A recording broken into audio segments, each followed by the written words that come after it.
We need to get together and let our voices be heard. This is Buffalo What's Next. I'm Jay Moran.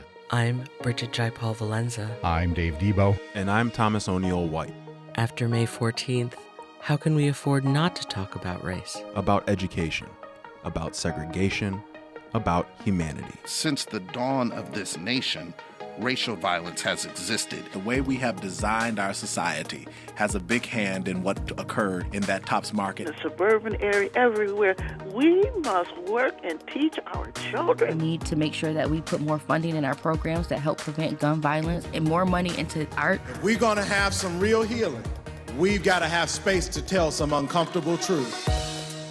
This is Dave Debo. Today, those truths include a look at policing and other community needs. Let me stop for just a quick second. There was a recent article in Huffington Post that quoted former Buffalo police officer Cariol Horne. You may remember her. She was the one that was removed from the force after trying to stop another officer who was using a chokehold. She was quoted in this particular article as saying, and maybe there's a little bit of tongue-in-cheek here, but here's the quote: "Joe Biden is a very busy man, so he might be forgetful. I think he should put me in charge of policy for the police and give me the budget. I don't want to put that burden on him." Coming up today in Washington, there is a summit on hate crime. It'll touch on violence and free speech, and it might even touch on policing. And there will be people who were involved in the top shooting there. Garnell Whitfield will be at the White House. Mayor Byron Brown will be at the White House. So on a day when President Biden is talking about those issues, we figured who else better to bring in but Cariol Horne, who had that quote about saying, yeah, let me do the policing. So we'll see what she has to say about that coming up in about half an hour with Thomas O'Neill White. In the meantime, though, when President Biden spoke in Buffalo after the shootings, he did so at the Delavan Grider Community Center. When the community needed food drives inside or even outside in the parking lot, that happened, obviously, at the Delavan Grider Community Center. So if we're going to talk about needs of the community, let's go to the community center. Candace Moppins is with us. She's the executive director of the all-women-led community center on Buffalo's East Side. Candace, thanks for being here. Thank you for inviting me. Thank you. It's been more than 4 months. Are you still seeing, and I'm not talking about long-term systemic effects, but overall, are you still seeing any sort of fear or tension or anything involving the mental health of the community at this point? The mental health is a huge problem in the community. Still. Wow. The reason I ask the question is to some degree that surprises me. This is going to linger for a while. It's going to linger for a while. I think that the combination of COVID and the horrific massacre that occurred at Tops just really ripped the Band-Aid off of the conditions of mental status and other disparities in the community. What happened at Top Supermarket that day in May affects the whole entire community. So we're not just talking about those residents that reside in the area immediately surrounding the Top Supermarket, but the whole community. Because people supported that Top Supermarket no matter where they lived in the city of Buffalo. You're not in the direct area around Jefferson Avenue. The community center is about 3 miles from the Top shooting? About 3 miles away. But you're still seeing some confluence? Absolutely. Mental health for African Americans has been particularly taboo. It's something that families would like to say that the cure would be to pray over it, in some other form. And while, yes, you need prayer, it doesn't solve all of the mental health issues that a family member or a person experiences. People are experiencing trauma, PTSD, for those who witnessed or who were going shopping or shopped, even if it was before the incident happened, or days after and months after. Driving down Jefferson Avenue for some people triggers them, just to be in tears and sobbing. But people have not figured out that they are experiencing yet another layer of trauma and what to do about it or how to seek services for those issues. What does a center like yours do in such a case? How can you alleviate any of that if that's even possible? Well, right after we experienced that, I actually called a couple of social workers that work in the community to see how what they thought would be an option for getting large amounts of people to come and just what we call have a conversation. So we wanted to remove the connotation of mental health services totally out of the wording, because we know that African Americans don't readily respond to those words. So we wanted to call it a community conversation, what it looked like. So and essentially it would be group counseling. And we know that in our community that there is a lack of trust. In other people who ethnicity is different from ours. And so we know that we need to bridge that. And so one of the reasons or thoughts behind having these community conversations is to have clinicians come in and to have conversations, and then thereby creating trust, creating mutual respect for one another, and really kind of leveling the board and starting that way. So once you have clinicians working with people on their level, in their neighborhoods, it removes some of the apprehension, and it definitely builds relationships.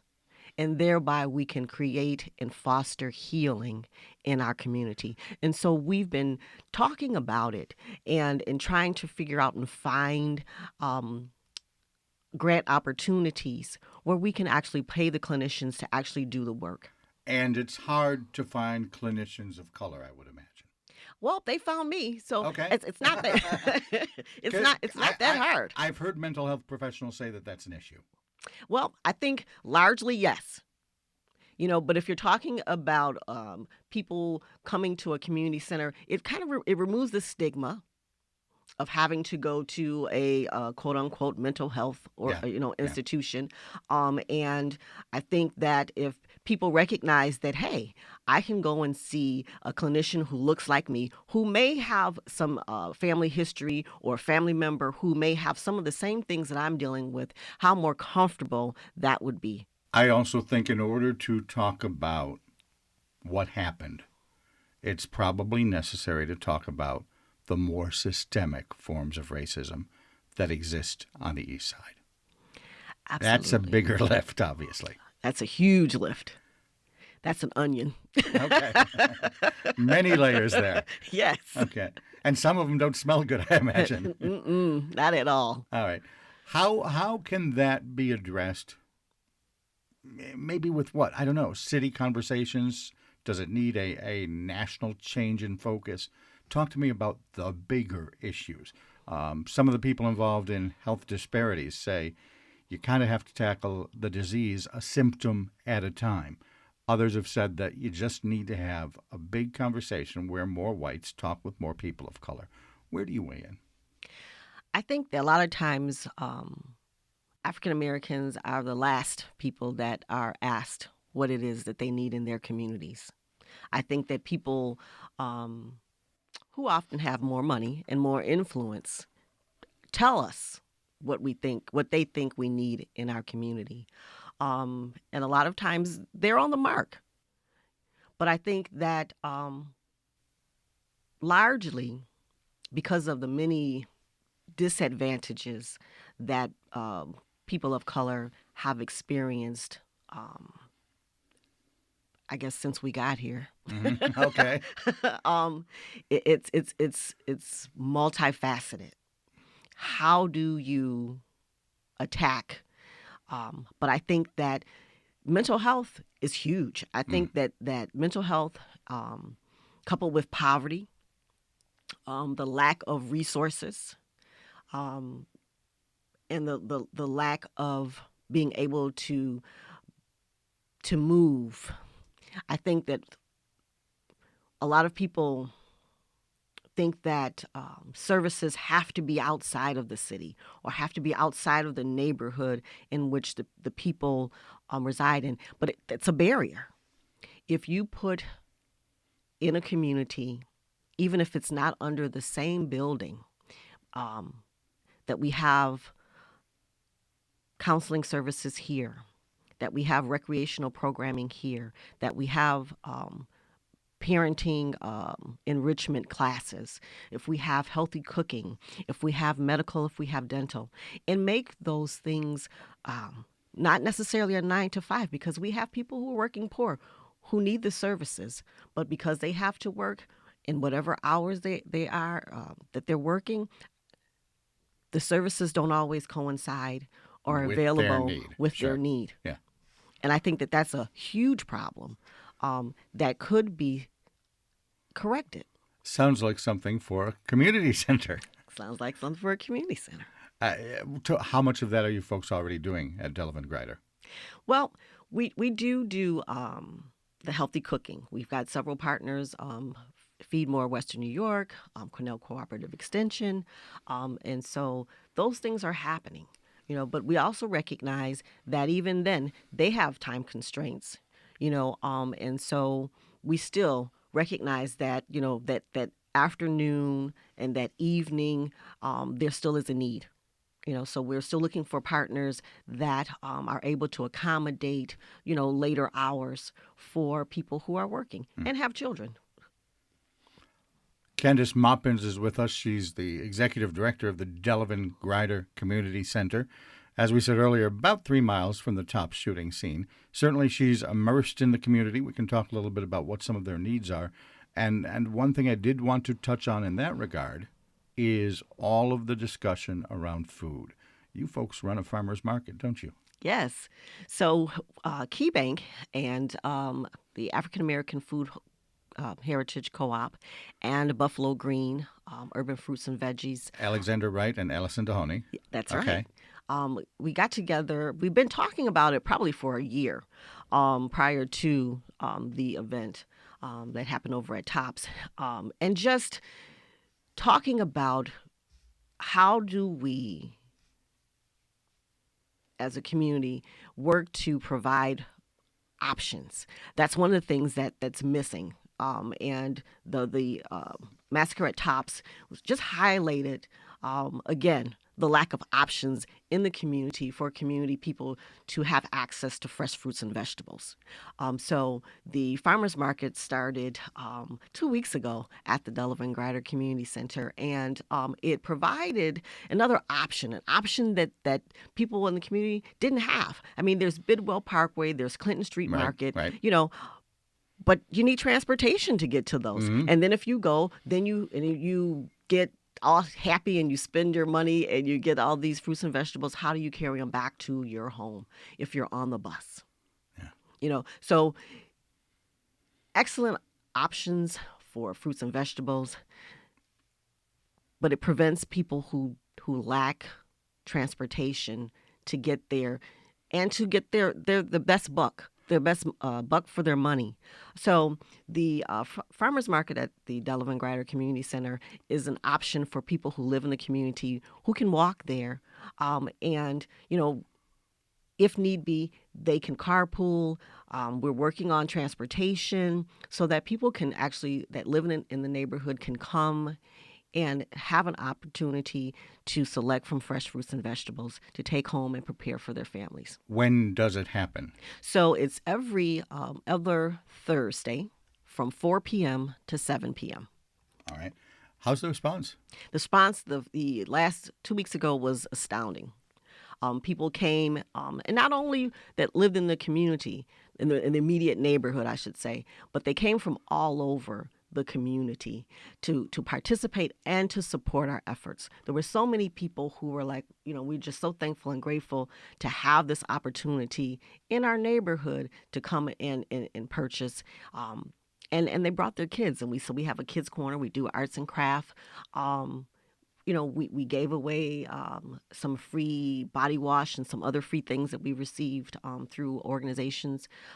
Rooted in Love is one of our partners who has adopted us, and they provide things for us to give away. And so it's just been a really nice, it's been a nice addition to the community center and providing services in the community. You spoke about how it's an option that wasn't there before, and I certainly get that. But part of the reason why I asked the question, what the response is because I've heard there are still people that will not go back in that tops.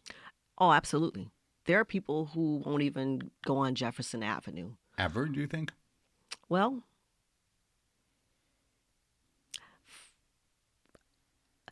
I know that there are people who will not go back. I have a very hard time driving down Jefferson Avenue myself. It is painful to just think that someone preyed upon people. When you look at it, and they were senior citizens, most of them. Hearing the horrific recounts for a child that she was in a cooler, for the young man Zaire who suffered non-life-threatening gunshots, but how his life is forever changed by that. How the people who were standing outside, their lives were forever changed by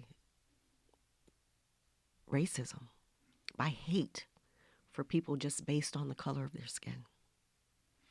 And that leads conveniently to the broader discussion. Yes, we can look at the lack of food, the lack of mental health services. But is there a way to tackle that bigger problem, the massive onion you spoke of earlier? Yes. I think you just have to be honest. Do you want to provide the funding to adequately address the need? Are we going to provide, looking at our educational system, are we going to put the services in place that are needed so that our children are educated to the best of their ability? Do our service people or in the community need additional training when it comes to dealing with people of color? How that looks. How, regardless of what people look like, what the perceived behavior of a people looks like, that we meet them with dignity and respect. There are people listening to this program that automatically shake their heads, and and agree with you. And I think if you ask any white person, are they racist, they're probably going to say, no, of course I'm not. But I also picture a scenario where the kind of things you're talking about need to be heard or discussed in, I don't know, generically speaking, Arcade or Darien or some of the outlying areas where attitudes are different. How do you penetrate there? I think that those conversations need to be had.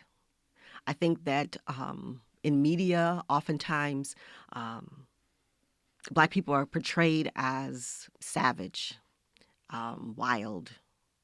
And I think that while some of those things happen, we often don't know what leads people to do the things that they do. But certainly other ethnic groups also experience those same very things. I feel like it's hyper publicized about the bad behavior of some. Okay. And so just highlighting the fact that, yes, we are different. Our skin color is different. But not all of us.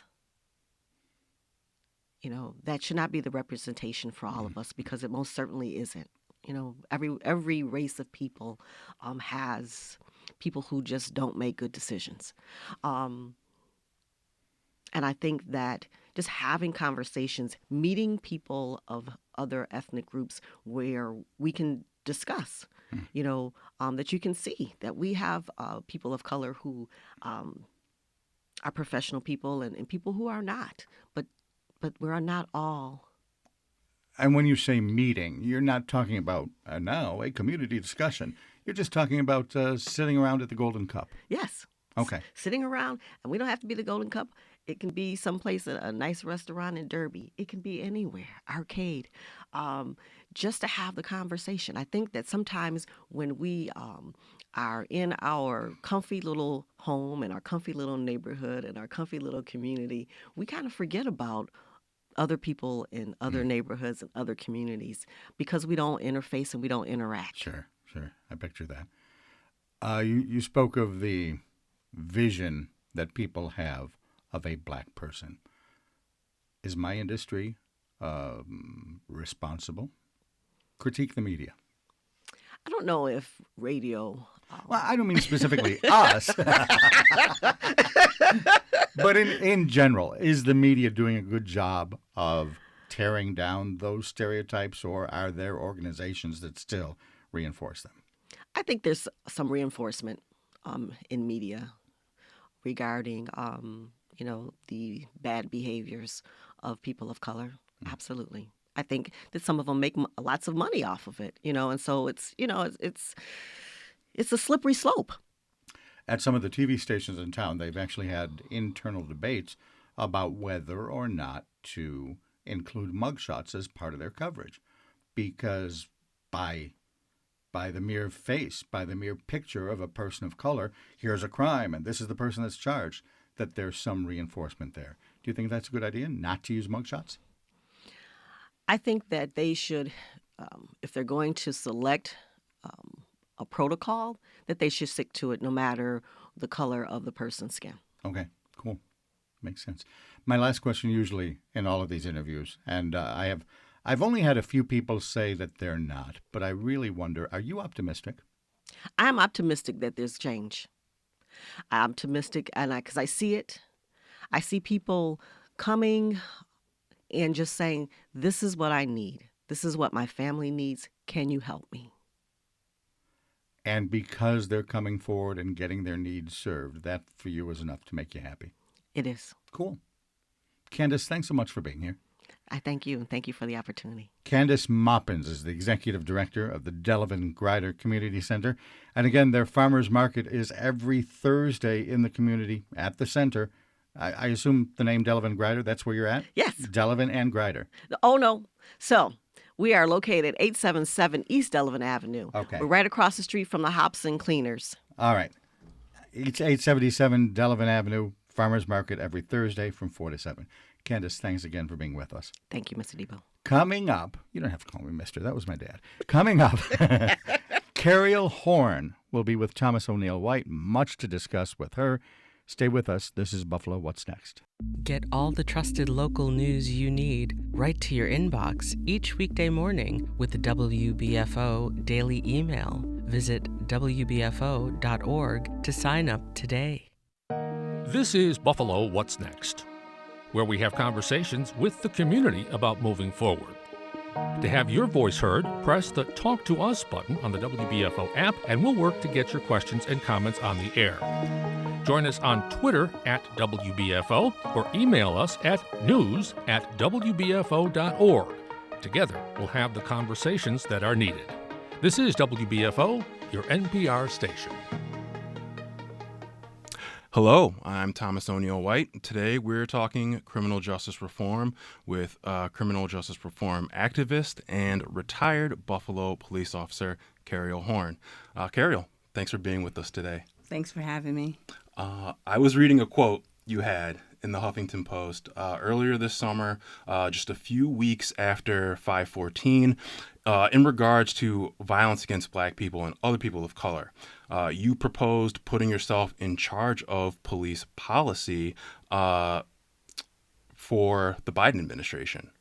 As a former police officer, how would you hope to change that position? Well, I mean, I think that, we have the issues with the guns. No one needs an AR-15. No one needs any of these automatic weapons. As far as I can see, for any reason, I still have arguments for the military having it, but I can see the military having it at this point. But for regular people to have it, it makes no sense to me. And that is one of the issues, as well as the mentality and as far as the disparate treatment. And we were having this discussion a little while ago. The problem with violence on the East Side with kids and access to guns. You're saying this is the real cause of violence on the East Side. What are solutions to this problem? Well, these kids, number one, they need something to do. They need conflict resolution. They need to have people who care. Don't get me wrong. You do have some organizations that are available, but obviously it's not enough. It's not enough because the problem is still there. Back in 2020, I reached out to Pastor Giles, and he had to be honest with me and say that the program was shut down because of COVID. When I said, Pastor Giles, these kids need help, he says the program is shut down because of COVID. I said, but they're killing and dying during COVID. And, he wanted me to reach back out to him to see if there was something that, we can do. But I didn't reach out to him because I said, he shouldn't be shut down. But understanding that everything was shut down, it was just me understanding what the need was and that it was important to not shut down as a parent. If we shut down, we get in trouble, right? Mm-hmm. So as a program, when you have someone who needs the help and you shut down, it's just something that has to happen because of the way the systems work. But when you have someone who needs help, I don't think that we should be shutting down. Mm-hmm. Mm-hmm. Getting back to the Huffington Post, your quote, mm-hmm. If you protect Black people, you protect all people. What do you mean by that? I mean that, a lot of these issues that, like Stop Asian Hate, for instance. You got an Asian hate bill, and we've been suffering from discrimination forever. Since we've been in America, or since our ancestors have been in America, we have faced discrimination. So yes, there was slavery in Africa, but on the level to be treated so inhumane, and even up to the point of where me as a police officer in 2006 could not stop police brutality from happening when a white officer was choking a Black handcuffed man. That made no sense. And then after George Floyd, the people were like, hey, this is not right. So there's a lot of things that are not right, but we continue to do it. And then, as we correct ourselves along the way, that's a good thing, but we have to face the issues as they are, not as you can't keep putting money stamp on things. Mm-hmm.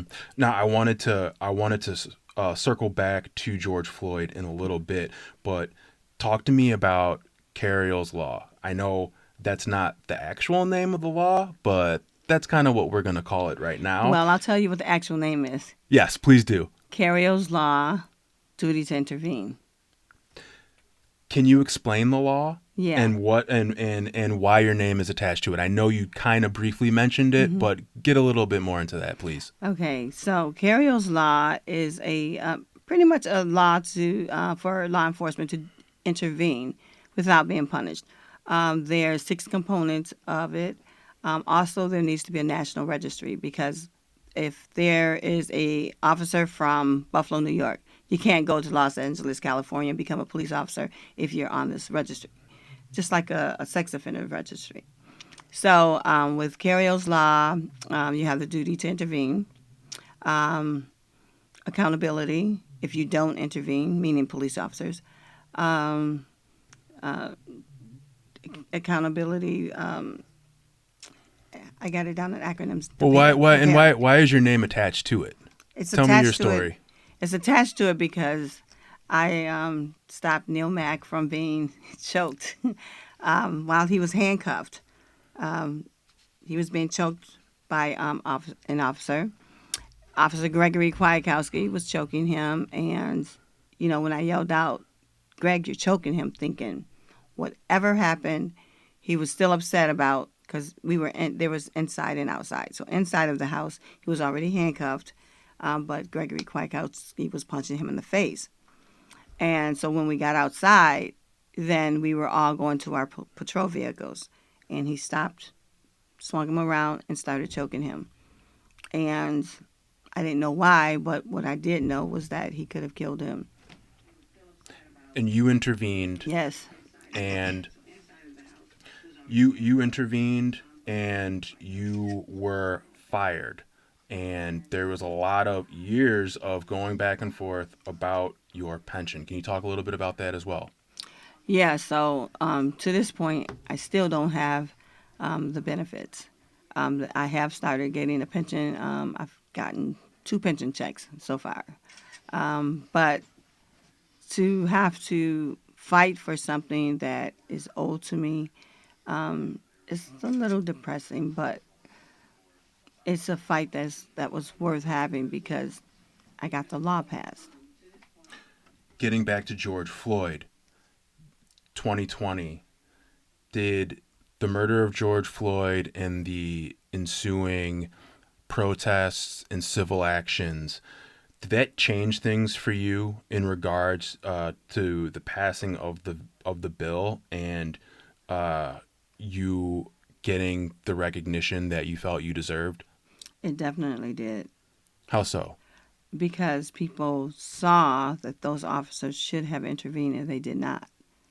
And then they compared it to my case where I did intervene, and the person lived and I was fired, and they knew that was not correct.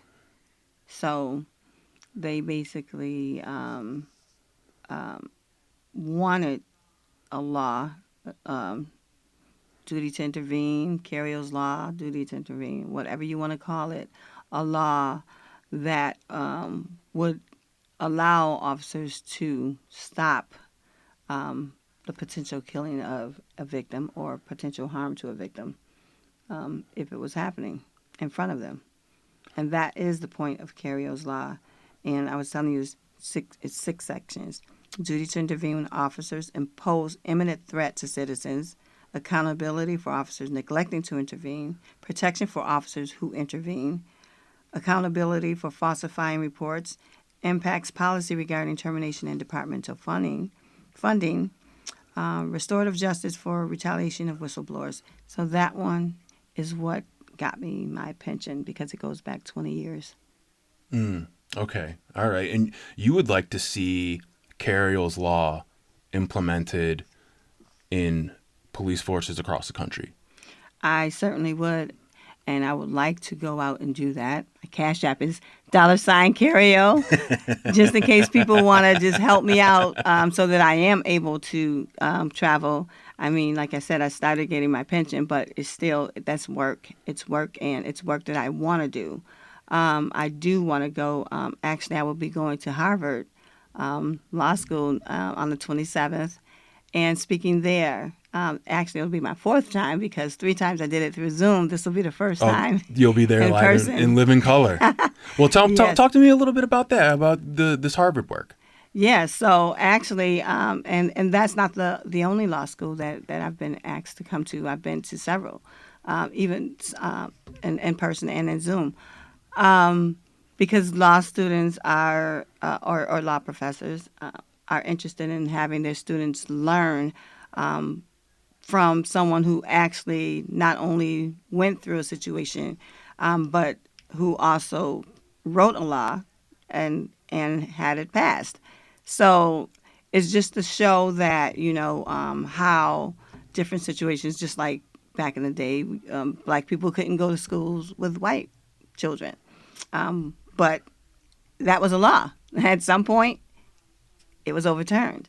So it's just to show that, when there is wrong, the steps you can take to create change. And that's why Biden should have me.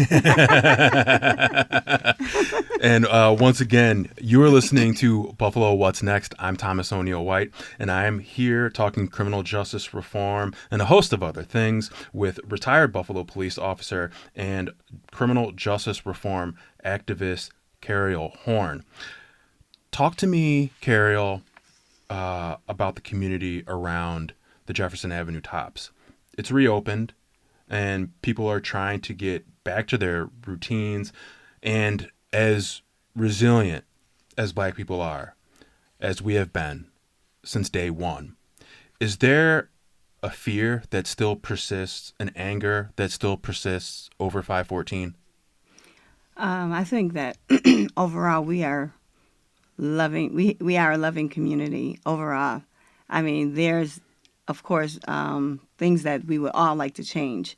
But overall, Black people have been resilient and have been steadfast and loving. And that is what I found in the community. I still have not been able to go into Tops. I did attempt to go. And for me, dealing with trauma, seeing things on the police department, I lost it when it was time to go into Tops. I walked in the parking lot and all I could see was that video of that racist killer coming into our neighborhood and just shooting people. And that's all I could see. And so I felt like I was having a heart attack. And I saw Betty Jean Grant, who's a community advocate and activist. We love Betty Jean here. Founder of We Are Women Warriors, and I also am a woman warrior. But I saw her, and because one of the guys that stands over there, Greg, he was going to walk in with me. But when I saw her, I said, you know what? She's a woman warrior. I'm going to walk in with her. And I walked in and I just kept crying. And the Tops employee was the one who was trying to comfort me. But because Betty Jean Grant wanted me to see the memorial, I wanted to be respectful of that. So I did look at it and I said, I have to go. I have to go because I just couldn't. I could not walk past the front because it just was too overwhelming to me, because to hear all of the different stories, to be there that day, to see the bodies, it was just overwhelming. So for me, I have withstood a lot of trauma, I don't understand how people just got back into it. And it kind of angered me because, like, for my 97-year-old father who shops there, he wanted the Tops to be open. He went in there. He's like, oh, it's beautiful. So I'm happy for people like him who want it open. It's convenient. He wants to remain independent. But for me, just knowing, from a corporate standpoint that they want to get back to business, because when they get back to business, they make money. That really, I really can't get over that. Mm-hmm. And so I have not been back in there yet. But it's important to have a grocery store there. I think that it's important for, like I said, for people like my 97-year-old father who want to maintain their independence. So it's important to have it there, but because we do have a system where we can have racist killers come into our neighborhood and just kill us at the drop of a dime, I don't know what has changed as far as that is concerned. What's to stop the next person from coming in to do the same thing? How would you address that? How would you speak to law enforcement? What are some of the things that you would, given what you've been through, what you've seen, what would you say to local law enforcement, state law enforcement for preventative measures? Well, it's not even just for law enforcement. First of all, we need to have more than one grocery store that appeals to someone. We need more grocery stores. We do have other grocery stores, but for that area, especially Jefferson Avenue, which has a big a historic presence for Black people, I think that it's important to have that, but more options. If we have more options, then that will alleviate someone just targeting the one store that a lot of black people go to. And I mean, not just black people, but the point is we're talking about the racist violence to black people.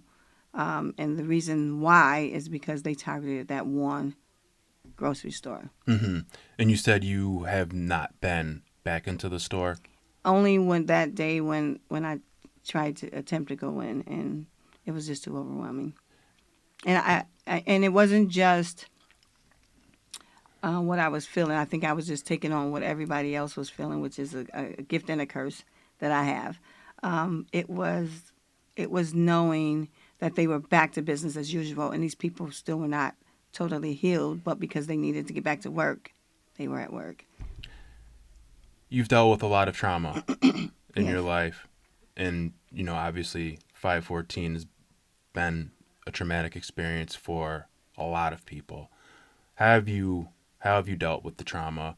Is there any words of wisdom you can impart on someone who may be listening right now who's going through it? Well, thankfully, I have a loving community behind me. I have a loving family, and I had a loving upbringing as far as family and my mother and father are concerned. So you just really need to have that support behind you. I wouldn't go to counseling for a long time, and God knows I needed it for a long time. So you and me both.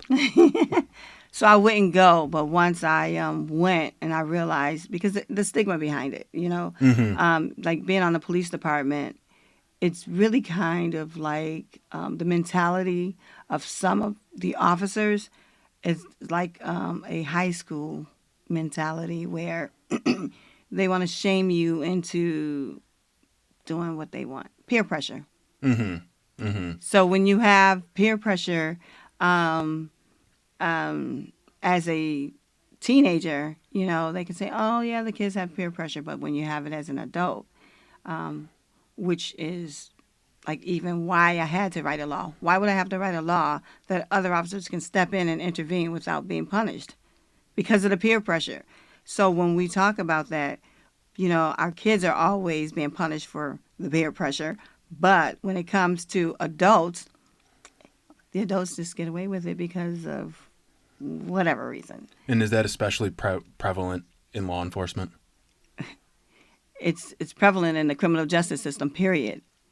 Because, you have disparate treatment for our black kids as opposed to some of the white kids.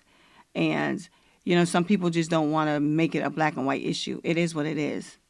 Racism is a black and white issue. So we have to deal with it and quit trying to tippy-toe over what is going on, and then we can come up with solutions, real solutions. And once again, you're listening to Buffalo What's Next. I'm Thomas O'Neill White, and I am here talking the criminal justice system with former Buffalo police officer. Retired, retired Buffalo police officer, criminal justice reform activist, and survivor, Cariol Horne. Kids and guns. I wanted to get back to this. It's a problem. It's a problem. It's plaguing some of our neighborhoods in the city of Buffalo. And we're just where does the criminal justice system fit into this narrative? How are they hampering this issue? How can they help? How can they provide solutions? Okay, so they have programs for youth who get in trouble in the criminal justice system. But I don't think that it's being utilized like it should be. You have these kids out here with guns, and they go high-capacity guns, AR-15s. All kinds of guns, of guns. Yeah. Yep. They're killing, dying, going to jail. Now, you have the programs like SNUG who are dealing with some of the children. But like I told you, they had to take a pause in 2020. So then, first of all, these high-capacity weapons are not good for kids, adults, or anybody else, because I don't understand what the purpose is other than killing a lot of people, and they are doing that. Now, as far as the kids in the hood that are getting these guns and that are going to jail, they are not getting to the root of the problem. And the root of the problem is these kids rather be caught with a gun than without because of the mentality. Nobody's dealing with the mentality. You have these kids going to school. The school recognizes that these kids have issues. What do? They suspend them. What good is that doing? If you recognize that they have an issue, why are they not put in the hands of an adult who is going to guide them to success? The only road should be is to success, but the road is from school to the pipeline, the school to prison pipeline. Exactly. Yes. And that is a problem, because if you recognize that these kids have a problem in schools, why are they going down this prison pipeline? Why are you, as an adult, you recognize the problem, get them the help that they need, but instead you send them home. What do they do when they go home? They're not actually at home. They can be wherever, but then they start to get in trouble and start going into the justice system. Why? Because us as adults, we failed them. You recognized that they had an issue and you didn't do anything about it. Just take a pause. Not because of COVID, but just because, you got other kids to deal with. You don't want to deal with that. Well, that's a problem. So if I, as a parent, did that to my child, then child protection would be involved. Why is it not involved with the schools? But the point is, yes, as parents, we have to have our responsibility for our children. The schools have to have their responsibility. The criminal justice system has to have responsibility. So if they have a program to reform these kids so that they don't go to jail, then why are they not utilizing it? Mm-hmm. Is it keeping the kids, instead of suspending them, instead of, saying you can't come back to school for X amount of days? Yeah, but give them something to do. Is part of the solution keeping them in school, having them maybe not exactly in class, but keeping them on school grounds, still a part of the school society? Well, if you have someone that's causing an issue, you take them out of that environment and put them into an environment that they need. Mm-hmm. They may need counseling. Some kids, they don't do well with just sitting still. Yeah. I have a grandson who just moves all the time. And the thing about it, he's a kid. Yeah. He should be move. Yeah. Right. He should be. But in school, they're like, no, stop. Like, now you're a problem because you're moving. But as we see as black people, you're a problem if you're sleeping. Look at Breonna Taylor, right? Yeah. So you're a problem if you're driving. You're a problem if you're doing anything. So my thing is, stop looking at us as monsters and just deal with us as human beings. As look at me as a white woman. Then maybe I might get treated better. You think if I was a white woman and I stopped Neil Mack from being choked, that I would have got punched in the face? We would have had parades for you for the last 15 years. Okay, well, I'm going to go whiteface. I want my parade. I want it now. Well, we've got just a few more minutes here. And I wanted to talk to you about what's happening in D.C. today. President Biden is hosting a summit to address hate-motivated violence and, fostering unity. Among those in attendance is Buffalo Mayor Byron Brown and Garnell Whitfield Jr., the son of Ruth Whitfield, who tragically lost her life in 5/14.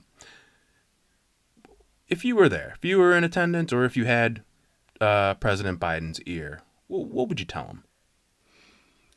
We have to get to the root of the problem, because you have to deal with racism as it is. I'm not sure if the KKK has been deemed as a hate group yet, but the point it's more is, than just the KKK these days.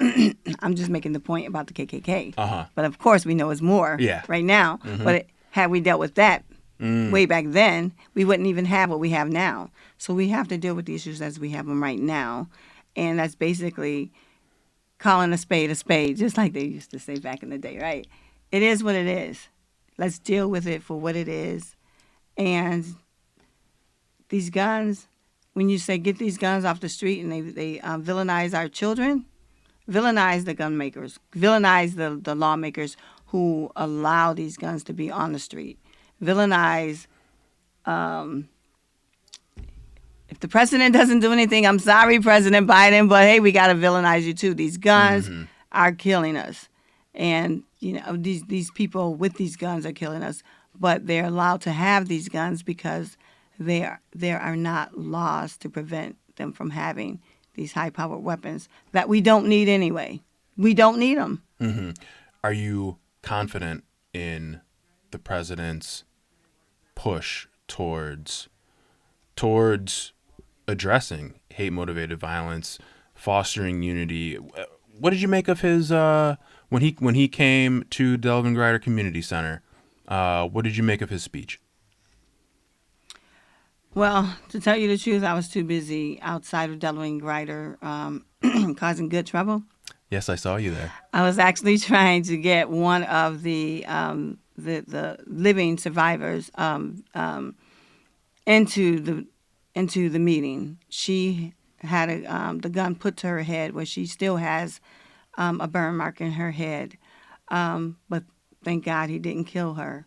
But she will live with that for the rest of her life, and she was not on that list. So I was outside trying to get her in, which she did get in. Real quick, can you repeat that story? Because we've had other people on telling that story, but just a brief refresher of that lady's horrific story, please. Okay. So I won't mention her name only because I don't have permission, but she and her daughter were in the store shopping, and when the domestic racist terrorist came in and was shooting people, she tried to shelter her daughter, and she let her daughter know, listen, I'm gonna shelter you with my body. I'm gonna take the most of the shots, but you're gonna feel something. And basically, she was saying her goodbyes to her daughter. This guy came over after she saw him kill Aaron Salters, who was the retired police officer and doing security there. After she saw him kill him, because she said Aaron tried to save them by covering her up. Either way, she was saying her goodbyes, and her daughter was like, no. And she was begging for the life of her and her daughter to this guy who put this hot gun to her head.